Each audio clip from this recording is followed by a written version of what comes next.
Detrás del mito del patrón del mal, existió una realidad brutal: miles de vidas cegadas. Desde altos funcionarios hasta ciudadanos inocentes. Pablo Escobar no dudaba en usar la muerte como su principal herramienta de poder. Hoy haremos un documental sin censura de las víctimas más importantes que cayeron bajo sus órdenes y los métodos brutales que utilizaba para eliminarlos. Luego veremos cómo inició su imperio en la droga hasta su deceso. Para Escobar, el asesinato no era un acto de último recurso, sino que era un instrumento de negocios. Cuando alguien se interponía, ofrecía primero un soborno que era plata. Si era rechazado, no había segunda advertencia, les daba plomo. Sus métodos de asesinato eran variados desde sicarios motorizados, carros bomba, ejecuciones silenciosas, torturas previas y amenazas a familias. Pablo Escobar construyó su imperio con violencia. Pero no era violencia indiscriminada, era estratégica. Cada asesinato tenía un propósito: eliminar amenazas y sembrar miedo. Empecemos con el ministro que se atrevió a enfrentarlo. Entre 14 y 15 naves provenientes de Estados Unidos y otros países del mundo que vienen por droga a Colombia. En 1983, Rodrigo Lara Bonilla, ministro de Justicia de Colombia, comenzó a denunciar públicamente a los narcotraficantes, incluyendo a Escobar, quien en ese momento intentaba limpiar su imagen y entrar en política. Rodrigo Lara impulsó la idea de extraditar a los narcos a Estados Unidos. Para Escobar, la extradición era el peor de los temores. En Colombia podía comprar jueces y políticos, pero en Estados Unidos no. El 30 de abril de 1984, sicarios en motocicleta interceptaron el automóvil de Lara en Bogotá y le dispararon a quemarropa en plena calle. Su asesinato desató la primera gran ofensiva del gobierno colombiano contra el cartel de Medellín. Ahora hablaremos de un valiente periodista.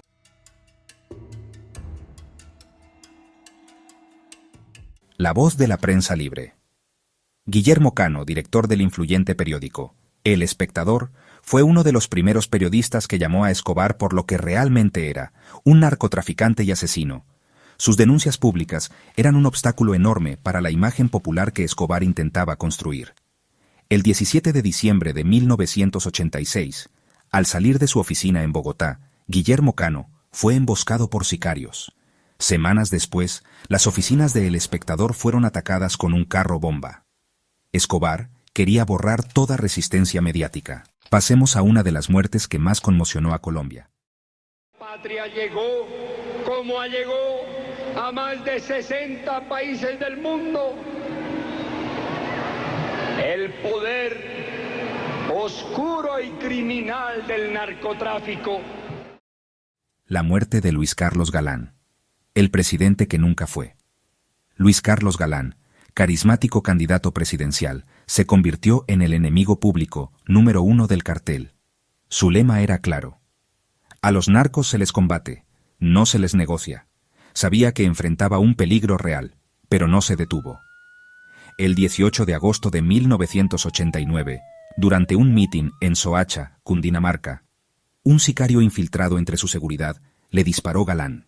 Cayó ante los ojos horrorizados de su esposa, sus hijos y cientos de seguidores.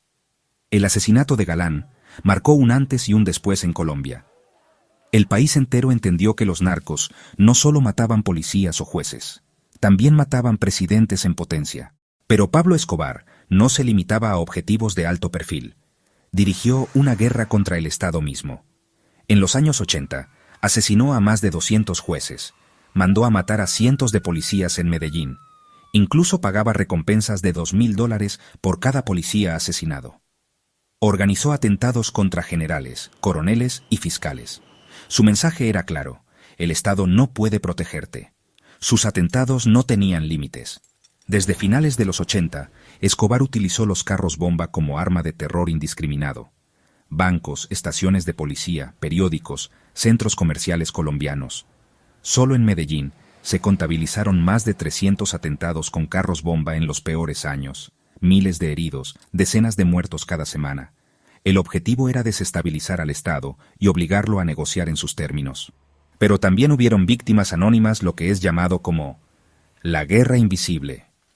Muchos de los muertos ordenados por Escobar jamás aparecieron en los periódicos.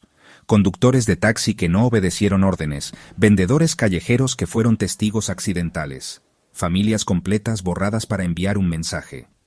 En los barrios pobres de Medellín, crecer durante los años de Escobar era jugar a esquivar la muerte todos los días. Hablemos ahora rápidamente del mapa de asesinatos de Pablo Escobar, comenzando por Medellín, el centro del terror. Medellín fue el corazón del cartel. Desde sus barrios marginales hasta los centros financieros, Escobar controlaba todo. Objetivos: policías, jueces, enemigos de barrio y desertores. Métodos: sicarios en motocicletas, muy comunes en barrios como Belén, La América y Robledo, carros bomba en estaciones de policía, centros comerciales como El Poblado y Laureles, balaceras controladas en barrios rivales para dominar territorios. Pasemos ahora a Bogotá. El ataque al poder político. Bogotá, la capital, era la sede del poder político y el mayor obstáculo para Escobar. Objetivos: ministros, jueces de la Corte Suprema, periodistas y altos funcionarios. Métodos de asesinatos: emboscadas a tiros, como el asesinato de Rodrigo Lara Bonilla, atentados con explosivos cerca de ministerios o medios de comunicación y seguimiento discreto con escuadrones de sicarios enviados desde Medellín. Pasemos ahora a Cali, territorio enemigo. Cali era el bastión del cartel de Cali, los enemigos naturales de Escobar. Objetivos: traficantes rivales e informantes. Métodos de asesinatos: sicarios disfrazados de policías para emboscar, carros bomba colocados en clubes nocturnos y restaurantes populares y amenazas directas a familias de miembros del cartel de Cali. Situémonos ahora en Barranquilla y la costa Caribe, la ruta del tráfico. En la costa caribeña, Escobar manejaba rutas de exportación de cocaína hacia Estados Unidos. Objetivos: funcionarios aduaneros corruptos que fallaban soplones y rivales locales. Métodos de asesinatos: desapariciones en zonas rurales y ejecuciones silenciosas en puertos clandestinos. Ubiquémonos en la selva o zonas rurales, llamada la famosa Guerra Invisible. En los campos de Antioquia, Meta y el Eje Cafetero, Escobar operaba con brutalidad silenciosa. Objetivos: campesinos que no colaboraban, cultivadores de coca desleales y enemigos internos. Métodos de asesinatos: fosas comunes, matanza de pueblos enteros si eran sospechosos de colaborar con el Estado, y ataques de comandos armados en las noches. Ninguna región de Colombia quedó intocada por la sombra de Pablo Escobar. Su red de violencia se extendió como una plaga, dejando cicatrices que aún hoy, más de 30 años después, siguen abiertas. La sangre derramada sobre Colombia no fue obra de un monstruo surgido de la nada. Fue el precio de un imperio construido desde los barrios olvidados, donde un joven llamado Pablo Escobar encontró en la cocaína un arma más poderosa que cualquier bala. Antes de ser llamado El Patrón, Pablo Emilio Escobar Gaviria fue solo otro muchacho pobre de Medellín. Desde pequeño mostró dos cosas que lo definirían toda su vida: ambición desmedida y cero respeto por las reglas. De adolescente, Escobar ya se ganaba la vida en las calles, falsificando diplomas, vendiendo cigarrillos de contrabando, robando lápidas de los cementerios para revenderlas y participando en pequeños secuestros express. Era un joven duro, pero inteligente. Sabía que para salir de la pobreza necesitaba un golpe maestro. Y en los años 70, ese golpe llegó con la cocaína. A principios de los años 70, el negocio de la cocaína apenas comenzaba a explotar en Colombia. Hasta ese momento, el tráfico estaba dominado por pequeñas bandas, sin organización real, y Pablo vio la oportunidad. Compraba pasta de coca en Perú y Bolivia, donde era barata y abundante. La procesaba en laboratorios clandestinos en las montañas colombianas y usaba avionetas privadas, camiones secretos y hasta submarinos improvisados para enviarla a Miami y Los Ángeles. La cocaína era un negocio perfecto: pequeño volumen, enorme ganancia y menos riesgo que la marihuana. Para 1975, Escobar ya manejaba envíos de 500 a 1000 kilos de cocaína al mes. Era 1975, y la cocaína todavía no era la reina de las drogas en América. En las montañas de Antioquia, un joven de apenas 26 años llamado Pablo Escobar preparaba su jugada más ambiciosa. Había comprado su primera avioneta pequeña, una Piper PA-18 Super Cub, capaz de llevar unos 400 kilos si se modificaba adecuadamente. A escondidas, en un terreno baldío al norte de Medellín, armó su propio aeródromo clandestino, una pista de tierra, iluminada de noche solo con linternas de mano y fogatas improvisadas. Ese primer envío era una mezcla de apuesta y desesperación. Si salía bien, Escobar se abriría la puerta hacia una fortuna incalculable, y si salía mal, enfrentaba la cárcel o la muerte. La avioneta partió desde Antioquia hacia un punto de conexión en las Bahamas, utilizando rutas clandestinas conocidas solo por contrabandistas de armas y tabaco. En ese primer gran envío, Escobar perdió parte de la mercancía. Una tormenta tropical hizo que tuvieran que soltar casi 80 kilos de cocaína en el mar para aligerar peso y salvar la nave. Pero lo que llegó a Miami fue suficiente. La cocaína que logró entrar se vendió rápidamente en las calles de Florida a precios nunca antes vistos. Escobar no solo recuperó la inversión, sino que también multiplicó su dinero casi 50 veces. A partir de ese momento, Pablo Escobar entendió algo que cambiaría su vida y la de todo un continente. La cocaína era más valiosa que el oro, y él era su rey. Escobar no trabajaba solo. Pronto, junto a otros capos como los hermanos Ochoa, Carlos Leder y Gonzalo Rodríguez Gacha, formó una alianza, el Cartel de Medellín. En la década de los 80, mientras el mundo ignoraba el nombre de Pablo Escobar, él ya tejía su imperio en las sombras. La cocaína, en ese entonces, no era la droga más común, pero Escobar vio su potencial, pequeña, poderosa, y con una demanda creciente en los Estados Unidos. Escobar no comenzó con lujos ni aires de grandeza.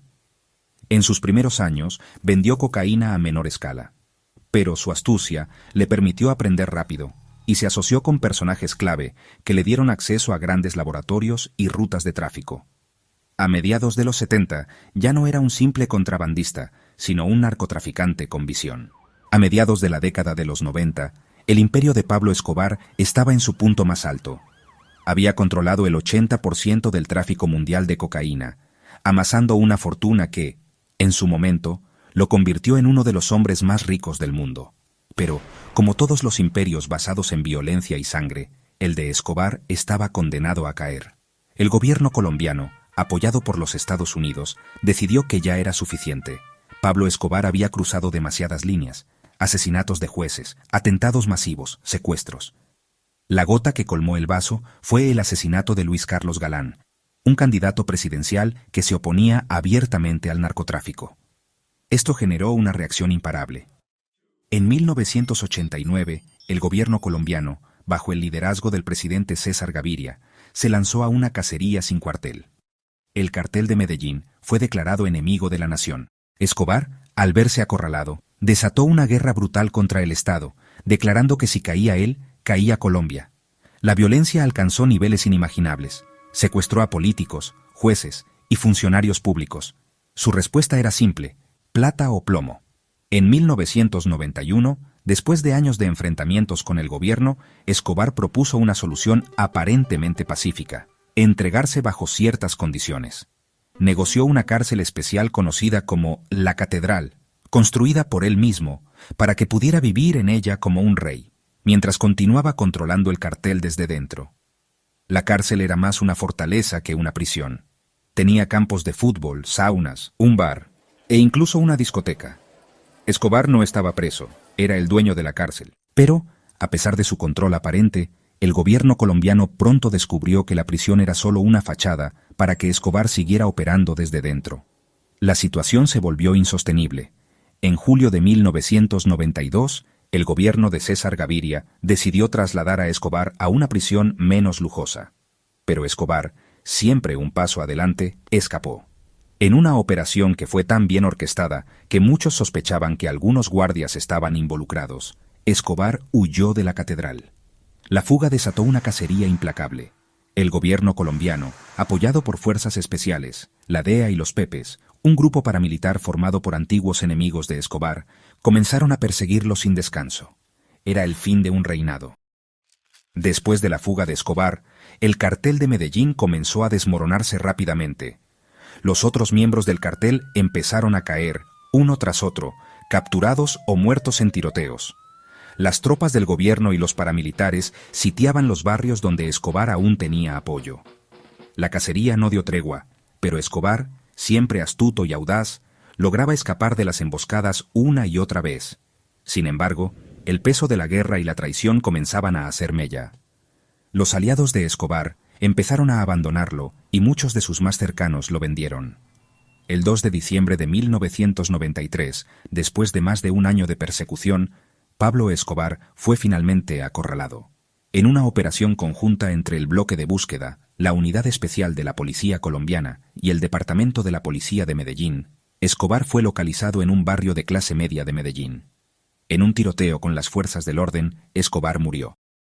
La caída de Pablo Escobar marcó el fin de uno de los imperios criminales más grandes y violentos de la historia. Pero su legado, su influencia, aún resuena en Colombia y en el mundo. El reino de la cocaína terminó, pero la sombra de Escobar perduró. Aunque Escobar murió en 1993, su muerte no trajo consigo el fin inmediato del narcotráfico en Colombia. El vacío de poder fue rápidamente llenado por otros carteles, pero el cartel de Medellín nunca recuperó la supremacía que tuvo bajo el mando de Escobar. La violencia continuó, pero el patrón ya no estaba. El reinado de Pablo Escobar fue breve, pero su impacto fue eterno. A través de la cocaína, la violencia y la corrupción, Escobar construyó un imperio que desafió a todo un país, y que terminó como todas las historias de los grandes imperios, con una caída violenta y definitiva. Cuando Pablo Escobar murió el 2 de diciembre de 1993, muchos colombianos respiraron aliviados. Se acababa una época marcada por el miedo, las bombas, los secuestros y los asesinatos selectivos. Pero la muerte de Escobar no trajo la paz inmediata. El vacío de poder que dejó generó una nueva ola de violencia. Otros carteles, como el cartel de Cali, se fortalecieron rápidamente. Nuevos actores entraron al negocio de la cocaína, y las guerrillas, como las FARC y el ELN, empezaron a financiarse cada vez más con el narcotráfico. En Medellín, la ciudad más golpeada por su reinado de terror, surgieron pequeños grupos criminales llamados combos, que pelearon por el control de barrios enteros. Aunque el terror de Escobar terminó, el crimen organizado se transformó en algo más fragmentado y difícil de erradicar. A nivel mundial, la caída de Escobar cambió las reglas del juego en el narcotráfico. Su muerte permitió que el negocio de la cocaína se descentralizara. Los carteles mexicanos, como el cartel de Sinaloa, comenzaron a controlar rutas que antes manejaba Medellín. Nuevas organizaciones se adaptaron, usando métodos más discretos y estructuras más empresariales. El narcotráfico no desapareció, solo evolucionó. Hoy, el tráfico de cocaína es aún más grande que en tiempos de Escobar, pero es más disperso, más internacional y más difícil de combatir. La muerte de Escobar abrió una oportunidad para que Colombia comenzara un lento proceso de recuperación. Se fortalecieron las instituciones, se promovieron reformas políticas y se invirtió más en educación y programas sociales. Medellín, que alguna vez fue llamada la ciudad más peligrosa del mundo, inició una transformación urbana impresionante. Nuevos sistemas de transporte, bibliotecas públicas en los barrios más pobres y programas para integrar a los jóvenes y alejarlos de la violencia. Pablo Escobar cambió la historia de Colombia y del mundo entero. Su ascenso al poder demostró la fragilidad de los estados ante el poder del narcotráfico. Su caída mostró la resiliencia de un pueblo que, a pesar de las cicatrices, nunca dejó de luchar. La historia de Escobar no es solo la de un narcotraficante. Es la historia de un país que cayó en el abismo y que poco a poco ha ido saliendo de la oscuridad.